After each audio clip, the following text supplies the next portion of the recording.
There's a difference between a politician and a leader. Politicians care about the next election and they'll say whatever it takes to get elected the next time around. Leaders will say things that aren't necessarily popular because it's the right thing to do. So I think we need to rely on politicians less and find more leaders. Marlborough resident St.John is running for Congress after current U.S. Representative Niki Tsongas announced her retirement. I'm very new to all of this, and it's a fun and exciting time getting used to it and figuring it out. St.John, a small business owner with a background in economics, is competing against 13 Democrats for the 3rd district seat. He says he has no prior political experience, but plans to bring a different perspective to Congress, one focus being to lower the cost of higher education. High school is set up as if everybody is going to college, everybody's getting a 4-year degree, and everybody's going to work in an office building. It does a great disservice to all those people who aren't.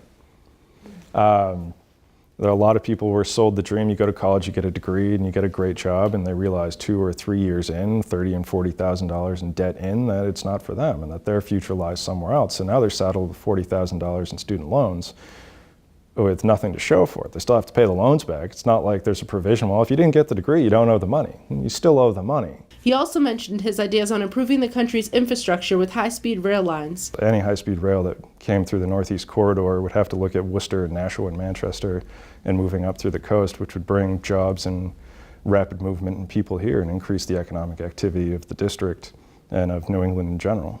And the benefits of industrial hemp. There is, a lot of people, especially in the Northeast, the weird weather we're having now, recognize that climate change is an issue, and industrial hemp is something that could address climate change. Biodegradable plastic. Biodegradable plastic. Also, if you turn it into biodiesel, it burns a lot cleaner than petrodiesel does. There's less pollution. Hemp is one of those plants that consumes more toxins from the atmosphere than it takes to produce it.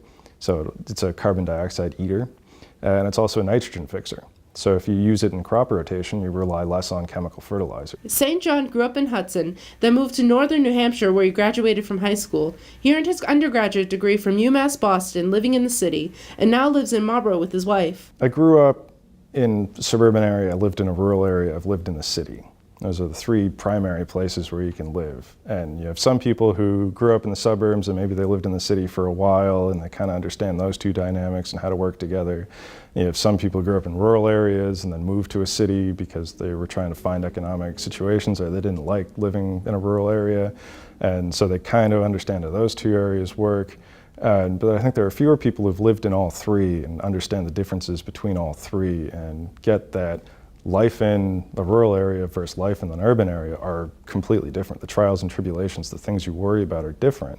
So we're having 2 different conversations. We're having the rural conversation and the urban conversation, and they're trying to write one law that fits everybody. And it doesn't work that way. There has to be shades of gray. The primary elections for the state's 3rd district seat will be held in September. For WMCT News, I'm Talia Clark.